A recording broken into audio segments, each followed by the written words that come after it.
আমার ভিডিওতে অনেকেই কমেন্ট করছিলেন যে ফেসবুকে কিভাবে যারা 18 বছরের নিচে তারা কিভাবে আইডেন্টিফাই করবেন। আর ফেসবুক আইডেন্টিফাই করাটা অনেক জরুরি, কারণ অনেকের প্রিয় আইডি শুধুমাত্র আইডেন্টি করা নাই, এই জন্য কিন্তু ফিরে পায় না। ফেসবুকে যত প্রবলেম থাকে, যদি আইডেন্টিটি করা থাকে তাহলে সব প্রবলেম উধাও হয়ে যায়। তো আজকের ভিডিওতে দেখাবো যাদের এনআইডি কার্ড নাই অথবা 18 বছরের নিচে যারা আছেন তারা কিভাবে তাদের ফেসবুকটাকে আইডেন্টিফাই করবেন এবং হ্যাকার মুক্ত রাখবেন। তো সেক্ষেত্রে ভিডিওটাকে কন্টিনিউ করুন। তো শুরুতেই বলে রাখি, যদি আপনি আপনার বয়স 18 বছরের নিচে হয় তা ফেসবুক কিন্তু রুলসে বলে দিয়েছে driving licence, national ID card, birth certificate এবং স্টুডেন্ট আইডি কার্ড দ্বারা কিন্তু তারা আইডেন্টিফাই করে। তো এগুলো কিন্তু অ্যাড করা যাবে, কিন্তু লাস্টে একটা কথা বলে দিছে যে স্টুডেন্ট আইডি কার্ড। আর স্টুডেন্ট আইডি কার্ড করা কিন্তু সিম্পল ব্যাপার। যদি আপনাকে স্কুল থেকে স্টুডেন্ট আইডি কার্ড দিয়ে থাকে তাহলে তো ভালো, এবং যদি না দিয়ে থাকে তাহলে কম্পিউটারের দোকানে গিয়ে 100 টাকা দিয়ে আপনি একটা ভালো স্টুডেন্ট আইডি কার্ড তৈরি করতে পারবেন। আর যখন স্টুডেন্ট আইডি কার্ড তৈরি করবেন তখন ফেসবুক রুলসে বলা হয়েছে যে নাম এবং ছবি এবং জন্ম তারিখটা কিন্তু মিলায়। তো সেক্ষেত্রে এইগুলো মিল রেখে অবশ্যই কিন্তু আপনার স্টুডেন্ট আইডি কার্ড তৈরি করতে হবে, নাহলে কিন্তু আইডেন্টিফাই করবে না ফেসবুক।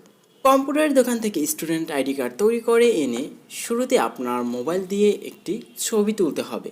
তো মোবাইল দিয়ে প্রথম পার্টের একটা ছবি তুলতে হবে এবং দ্বিতীয় পার্ট যেটা আছে সেটার একটা ছবি তুলতে হবে। তো ছবি তুলে আপনি সরাসরি আপনার ফেসবুকে চলে যাবেন।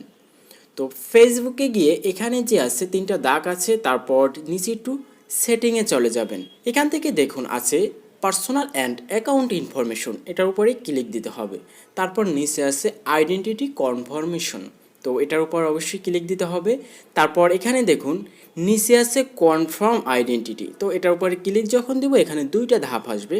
তো নিচে হচ্ছে protect your account. Protect your account মানে আপনার আইডিতে 2 ফ্যাক্টর দিতে হবে। তো এখান থেকে গিয়ে আপনি 2 ফ্যাক্টর দিতে পারেন। তো 2 ফ্যাক্টর ছাড়া কিন্তু আপনার ফেসবুক আইডি আইডেন্টিটি হবে না, সেক্ষেত্রে মাস্ট আইডিতে 2 ফ্যাক্টর দিয়ে রাখবেন। তো আমরা প্রথমটার উপরে ক্লিক দেব। তো দেওয়ার পর এখানে অবশ্যই কান্ট্রিটা সিলেক্ট করতে হবে। তো এখানে কান্ট্রি আছে, আমি বাংলাদেশ সিলেক্ট করে দেব, অথবা আপনি যদি ইন্ডিয়ান হন তাহলে ইন্ডিয়া সিলেকশন করে দেবেন। এখানে কিন্তু 2টা ধাপ দিচ্ছে। মূলত ফার্স্ট হচ্ছে আমার অ্যাকাউন্টে 2 ফ্যাক্টর আছে, এই জন্য টিকমার্ক দেখাচ্ছে। তো এখান থেকে আমরা নেক্সট দেব। দেখুন আছে আপলোড ইউর আইডি, তো আপলোড ইউর আইডি সিলেকশন করে আমরা নেক্সট দিয়ে দেব। তো এখানে কিন্তু আছে passport, driving licence, national ID card. এখানে কিন্তু কোনো স্টুডেন্ট আইডি কার্ড নামে তারা লিস্টের ভিতর রাখে নাই। সেক্ষেত্রে এখানে দেখুন আছে I don't have any those. তো এটার উপর যদি ক্লিক দেই তাহলে এখানে কিন্তু 2টা ডকুমেন্ট আপলোড দেওয়ার সুযোগ দিছে। সেমভাবে এখানে যে আপলোড ইউর ডকুমেন্ট এটার উপরে ক্লিক করে আমরা যে স্টুডেন্ট আইডি কার্ডের প্রথম পার্টটার ছবি তুলছিলাম সেটা দিয়ে দেবো এখানে। তারপর দ্বিতীয় ডকুমেন্টে আমরা দ্বিতীয় পার্টটা মানে পরবর্তী পার্টে যে ছবিটা তুলছিলাম সেটা এখানে দিয়ে দেব। তো দেওয়ার পর আমরা নেক্সট দিয়ে দেব।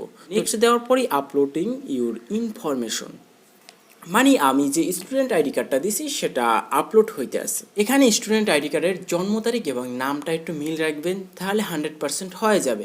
আর ছবিটা মিল রাখার চেষ্টা করবেন, কিন্তু জন্ম তারিখটা ওরা বেশি ফলো করে। তো আপনার আইডি কার্ডে যদি অন্য কোনো নাম থাকে সেই অনুপাতে আপনি একটা স্টুডেন্ট আইডি কার্ড তৈরি করবেন, কারণ স্টুডেন্ট আইডি কার্ড আপনি যেভাবে তৈরি করবেন ওইভাবেই হবে। কিন্তু ভোটার আইডি কার্ড কিন্তু একবারই তৈরি করা যায়, আর স্টুডেন্ট আইডি কার্ড হাজারো বার তৈরি করা যায়।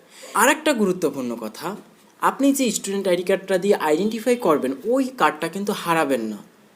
তো সেক্ষেত্রে আপনি একটা ছবি তুলে ড্রাইভে রেখে দিতে পারেন, কারণ আপনার আইডিতে যদি সমস্যা হয় ওই একই স্টুডেন্ট আইডি কার্ড দিয়ে ব্যাক আনতে হবে, নাহলে কিন্তু হবে না। তো সেক্ষেত্রে এটা কিন্তু জরুরি বিষয়, অবশ্যই আইডি কার্ডটা সেরে রাখবেন।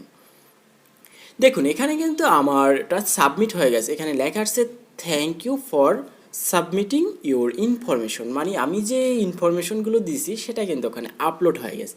আরেকটা জিনিস লেখা আসছে এখানে কিন্তু আমার সাথে তারা 48 ঘন্টা পর যোগাযোগ করবে এবং আমার এটা কনফার্ম হয়েছে কিনা সেটা ফেসবুকের নোটিফিকেশনের মাধ্যমে কিন্তু জানিয়ে দেওয়া হবে।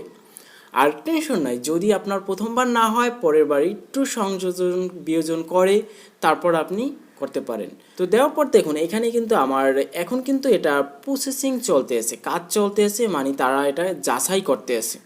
তো যাচাই করার পর আমার কিন্তু এখানে টিক মার্ক শো করবে যদি 100% হয়। আর যদি না হয় তাহলে তো আবার করার সুযোগ দেবে, প্যারা নাই, টেনশন নাই। আর যদি আপনার জন্ম তারিখ আর নাম ছবি মিল থাকে তাহলে 100% হবে। তো অবশ্যই বুঝতে পারছেন যারা 18 বছরের নিচে তারা কিভাবে আবেদন করবেন।